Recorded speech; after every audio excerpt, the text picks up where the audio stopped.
Interesting piece that you wrote about social mobility, talking about the intersection between class and race Mhm. and how they two interact and work towards limiting social mobility. It'd be interesting if you spoke about your thoughts on that and then yeah, just expand upon that here.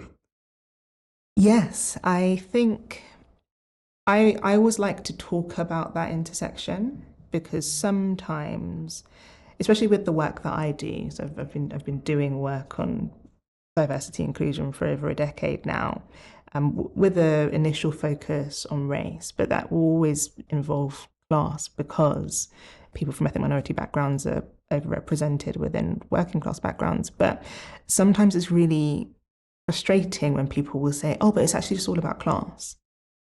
It's just all about class," and they will try to suggest that if you dealt with class and that sort of inequality, the race element would fall away and those inequalities would fall away. And what I always try to say is these two things are both very important. They are related, but they are not the same.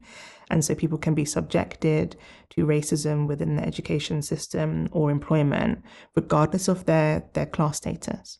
That is why people can become quite successful, but still experience racism in the workplace. It's why there's evidence that if you have names of particular cultures, you've got to submit more applications to get called for an interview or get a response back than if you have a white sounding name.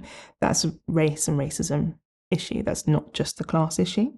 There are also some people who conceive of the working class as just being a group of white people. Um, and there's a narrative sometimes that working class means white working class, and yes, there are lots of white working class people, of course, but also a very large proportion of ethnic minority groups are also working class and are also experiencing poverty and experiencing those socioeconomic inequalities. And so I think it's key to remember that because there's an interplay there. But there's research that shows that these things have an effect that are sort of multiplicative, well, they multiply Yeah. basically. So there's evidence that shows that you've got a pay gap for class, but if you are sort of black and from a working class background and also female, for example, they add up in a way that's sort of greater than those initial individual things to form a bigger gap. And so it's the interplay there. That's really important. And that's why I try to flag up because it's not either or. And that's not a simple answer to people. Sometimes they would prefer it if it's a simple answer, but really we have to think about all of these things and how they interact. Sure, sure. I think often these things are so multifaceted. There's so many different inputs and things at play.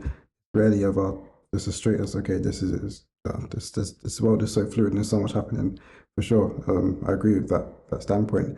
With the Target Oxbridge program,